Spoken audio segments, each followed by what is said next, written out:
Everyone, good morning. তো দেখতেই পাচ্ছ আমি মশারির বাইরে রয়েছি জানলার ধারে।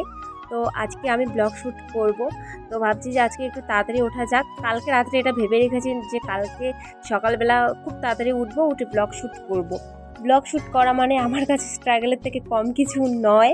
তো সেটা তো আর হয়নি, আজকে অনেক লেট করে উঠেছি। তার কারণ একটাই, কালকে রাত্রেবেলা প্রচণ্ড বৃষ্টি হয়েছে, আর বৃষ্টি হলে না ঘুমটা আমার খুব সুন্দর হয়। রাত্রে ভেবে রেখেছি যে কালকে সকালবেলা উঠবো, অনেক কিছু তো দেখাতে হবে, ব্লগ শ্যুট করব। তো সেটা তো আর হয়নি। তবুও আমি ভাবছি যে না, যতই দেরি করে উঠি ব্লগটা আমাকে শ্যুট করতেই হবে। তোমরা পরিবেশটা দেখো যে কালকে বৃষ্টি হওয়ার ফলে পরিবেশটা শান্ত হয়ে গেছে, মানে চারিদিকে জল জমে গেছে। আর আমার মার ছোট্ট ফুল বাগান, শখের ফুল বাগান বলতে পারো। তো দেখতে পাচ্ছ এখানে আমরা ছাগল গরু বাইরে বেঁধে রেখেছি। তো এখানে হচ্ছে ব্রাশ করছি। আর আজকে না মানে ওয়েদারটা একটু মেঘলা মেঘলা রয়েছে, তবুও ভালো লাগছে। অন্য দিনের তুলনায় আজকে একটু ভালো লাগছে। আর এখানে ঝাউ গাছের উপরে অনেক পাতা পড়ে গেছে। বাঁশবাগান তো দেখতেই পাচ্ছ আমাদের বাড়ির চারিদিকে, তো ফুল গাছের উপর পাতা পড়ে গেছে, তো সেগুলো একটু পরিষ্কার করে দিলাম। এই যে দেখো আমাদের শখের ফুল বাগান, এই যে ঝাউ গাছ। আমার মা খুব যত্ন করে এই ফুল গাছগুলো লাগিয়েছে। তো দেখতেই পাচ্ছ কত সুন্দর ফুল ফুটেছে।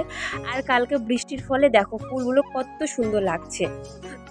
হ্যালো এভরিওয়ান, সবাইকে গুড মর্নিং। তো তোমরা সবাই কেমন আছো? আশা করছি তোমরা সবাই অনেক ভালো আছো, আর আমিও ভালো আছি।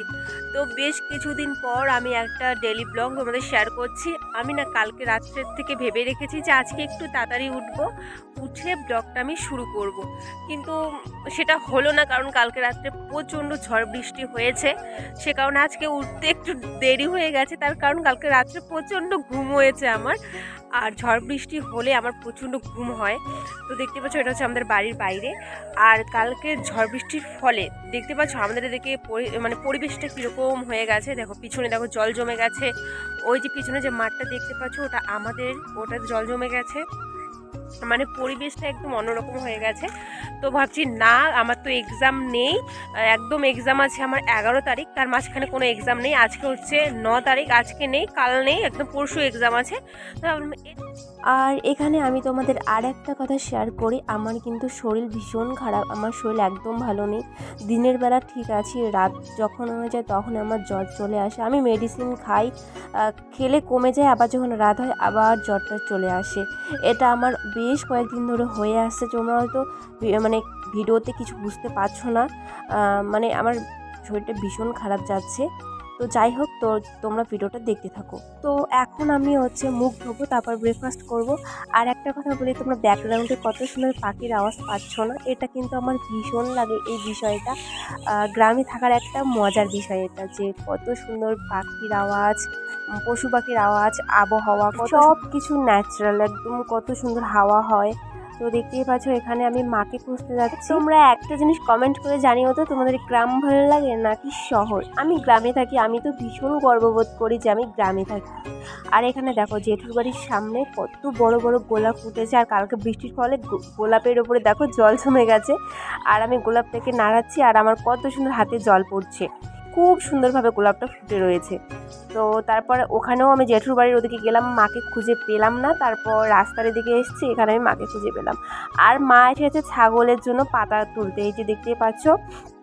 আর আমার হাতে কিন্তু সজনে, এটা একটা কাকিমুনির বাড়ি থেকে মা নিয়ে এসেছে। তো মা এটা আমাকে হাতে ধরিয়ে দিল, আর মা পাতা নিয়ে যাচ্ছে। এটা হচ্ছে আমাদের ছাগলের জন্য। তোমরা কমেন্ট করে জানিও তো আমার ব্লগগুলো দেখতে তোমাদের কীরকম লাগে। তো যাই হোক, এখন আমরা যাচ্ছি বাড়িতে। আর আমার হাতে তো দেখতেই পাচ্ছ সজনে, এটা আজকে রান্না হবে। তো চলো তোমরা ভিডিওটা কন্টিনিউ করতে থাকো। বাড়ি এসে মা দেখো আমাদের ছাগলকে পাতা দিয়ে দিল, কত সুন্দর পাতা খাচ্ছে। তো চলো, এরপর আমি হচ্ছে সজনে বেচবো, আর আজকে মা রান্না করবে। তো আমি দেখতে পাচ্ছি সজনেগুলো মাকে মানে কেটে দিচ্ছি। আর জানো তো, যেদিন আমি ব্লগ শ্যুট করি সেদিন না আমি সারাদিন ভাবি যে কি করব না করব, আজকে অনেক কাজ করতে হবে, তোমাদের শেয়ার করতে হবে। সেদিন না আমার মাথার উপর একটা যেন চাপ চলে আসে যে না, ব্লগ শ্যুট করতে হবে, এটা ওটা। তো যাই হোক, আর এখানে দেখো এটা হচ্ছে আমাদের গাছের সুপারি। তো তোমাদের তো বললাম কালকে রাত্রেবেলা বৃষ্টি হয়েছে, তো গাছ থেকে সুপারিগুলো পড়েছে। তো মা একদম ভোরবেলা গিয়ে 1 প্যাকেট সুপারি নিয়ে এসেছে, আর আমি সুপারিগুলো একদম 2 টুকরো করছি, করে রোদে শুকোতে দেবো। এগুলো দিয়ে সুন্দর করে সুপারি তৈরি হবে। তারপর এদিকে আমি কলের পাড়ে চলে এসেছি, আর আমার যে ড্রেসগুলো রয়েছে কলেজের, এগুলো আমি ভালো করে কেচে দেবো। কালকে তো আমার পরশু দিন তো আমার এক্সাম রয়েছে। তো এখানে সার্ফ দিয়ে ভালো করে মানে জামা কাপড়গুলো কেচে দিচ্ছি। এই কদিন ভালো করে জামা কাপড়গুলো কেচে দেওয়া হয়নি, অনেকটা নোংরা হয়ে গেছে। আচ্ছা, তো হয়ে গেল। এখন আমি বাইরে শুকোতে দিচ্ছি ড্রেসগুলো। তো এখন আমি চান করবো, চান করে হচ্ছে লাঞ্চ করব। প্রচণ্ড খিদে পেয়ে গেছে, সকালে খেয়েছি আর কিচ্ছু খাইনি, আর আজকে তো হালকা হালকা রোদ। 2000 years later.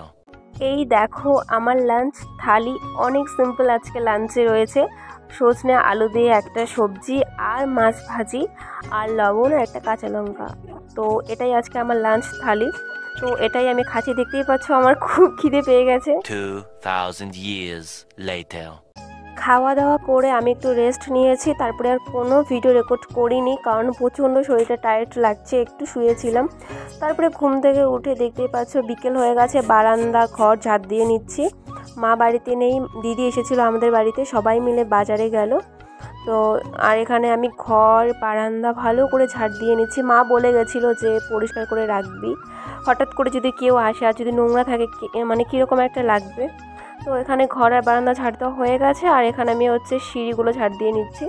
তো আজকের মতো ব্লগটা এই অবধি রাখছি। কীরকম হয়েছে অবশ্যই জানিও ব্লগটা, আর দেখা হচ্ছে নতুন কোনো ব্লগের সাথে। ততক্ষণ ভালো থেকো, সুস্থ থেকো, বাই।